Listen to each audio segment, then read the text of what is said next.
Episode 278, A Good Officer. "Follow me.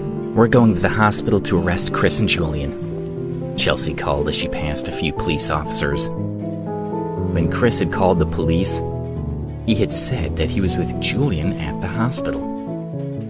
Chelsea figured he was probably still there. The officers were surprised when they heard that she was going to arrest the two men. They had all heard rumors about how powerful Chris and Julian were in Baltimore. "You can't go!" Finn ran out of his office, looking at the other officers, and said, "This case is not clear, so no one can arrest Chris and Julian yet." He knew Chris would have his head if his own officers showed up to arrest him and Julian. He was desperate to stop them from making trouble.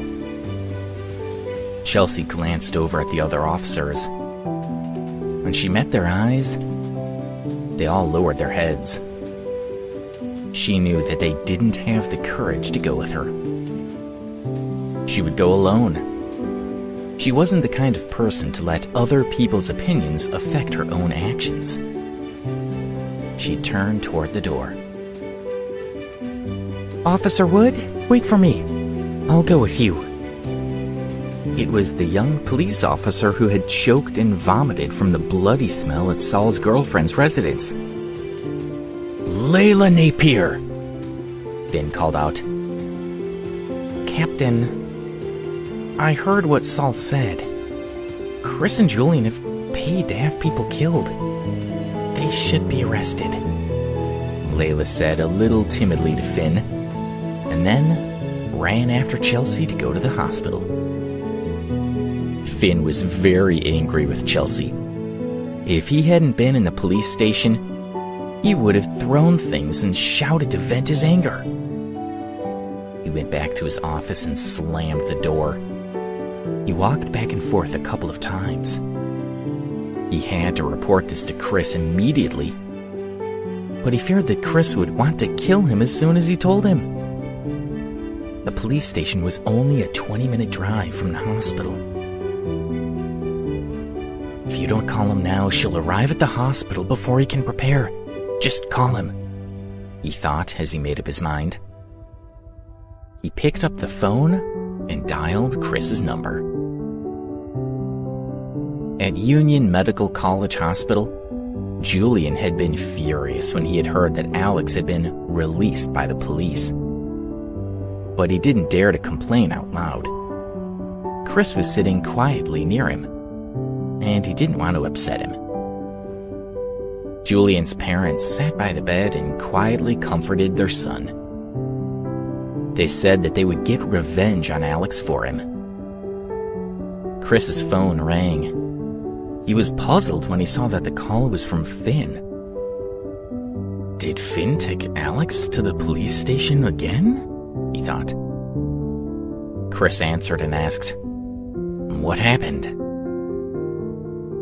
"Chris, Chelsea's on her way to the hospital to arrest you and Julian," Finn said. "She's coming for me?" He clenched his phone. Chelsea Wood was really starting to get on his nerves. "What?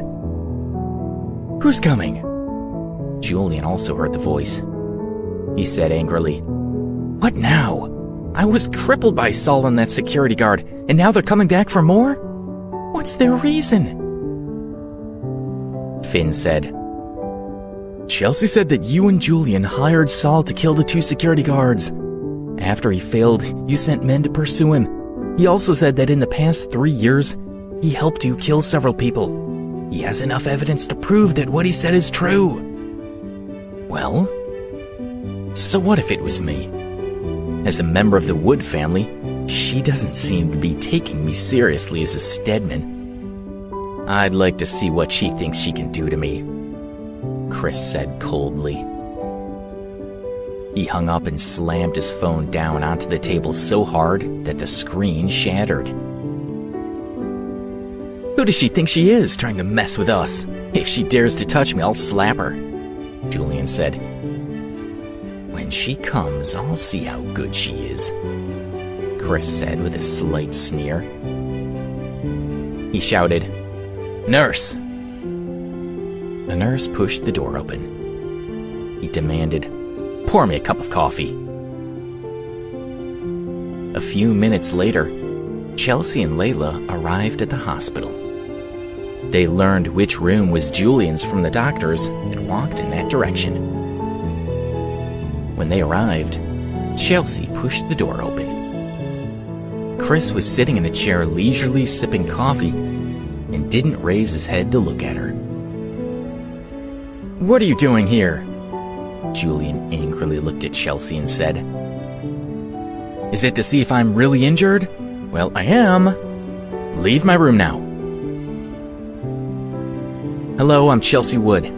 I'm a police officer from the Central District Precinct." She showed them her badge. She said, "According to the information we have, you two are suspected of hiring murderers. Mr. Stedman was involved in hiring Saul, who killed many people for him.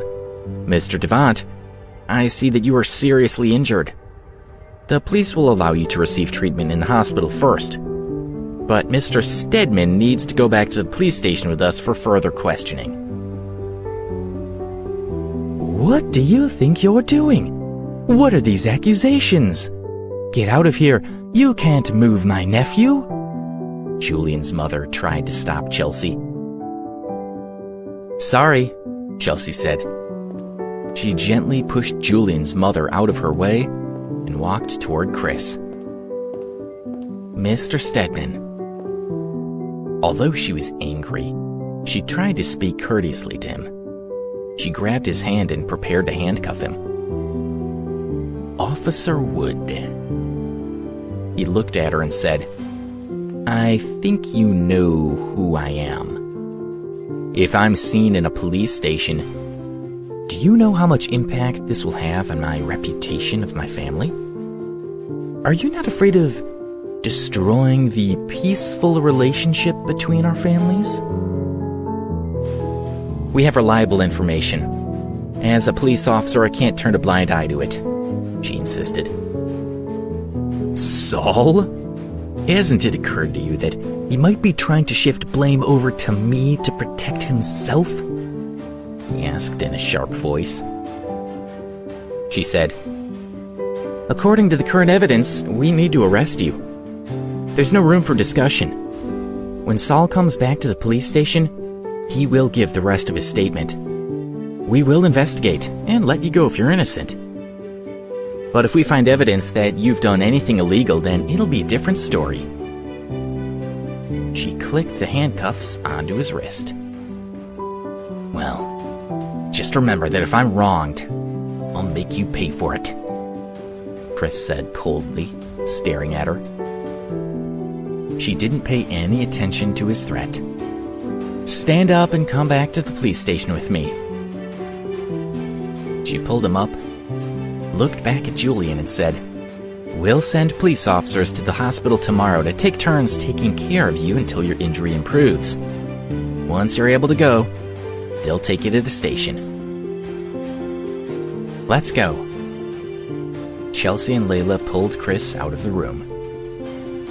However, Chelsea was mindful that it could cause a great deal of fuss if anyone saw that someone from the Stedman family was being arrested, so she covered the handcuffs with her scarf.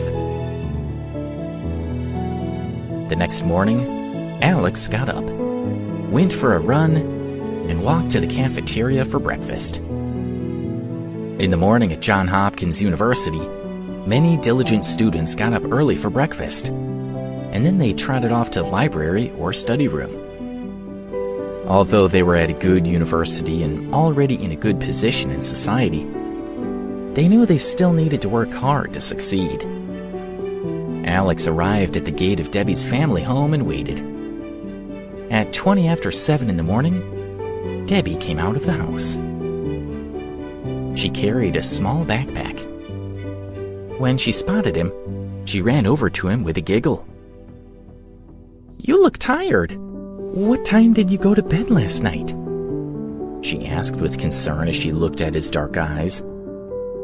With all the excitement the night before, he hadn't made it back to the residences on campus until nearly 3 in the morning. Oh, he scratched his nose, thought quickly and said with a smile, I watched a movie until late last night and didn't get enough sleep. They walked toward the security building where he worked. You should go to bed after work, she said. She looked around and asked, Why is Don absent? Don asked for a few days off, he said. He didn't want her to know what had happened to him and Don the night before. She said goodbye to him and went to class. He was relieved. He got out his phone and called Don, but his sister Daisy answered. Alex, how are you? My brother is worried about you. The police didn't embarrass you, did they? Do you need my brother to go to the police station and make a statement? She asked anxiously. His heart warmed. Don't worry about me. I have left the police station. It's okay now, he said. That's good news, she exclaimed. How's your brother doing? He heard her talk to her brother. Don, Alex is all right. He's been released. I told you it would be okay. He's a good guy. Nothing bad could happen to him. She said, Alex, my brother, is in very good condition. The doctor said that he had a slight concussion. He has 7 stitches on his forehead, and his legs and back are contused. As long as he rests for 3 to 5 weeks, he can be discharged for rehabilitation. Well, that's good news, he replied. Don took the phone and said, Alex, thank you. Thank you so much. Don, there's no need to say thank you again. It's good that you'll be okay, he said. Don had mixed feelings. I'll definitely pay you back the medical fees that you covered for me. Although we can't work together again in the future, you can rest assured that I'll never default on my account. Alex knew that he couldn't pay back that kind of money on his own. He felt sorry for him. What do you mean? Aren't you working as a security guard? He asked. It's not that I won't do it again. It's that the Stedman family won't let me continue. I still think they might try to get revenge on us again. Besides, I'm injured again, and I don't know how long it'll take me to recover. Do you really think that Chief Lewis will let me take sick leave for that whole time? I just called him to tell him about my injury. Although he didn't make it clear, I think I'll be dismissed in the next couple of days, he said.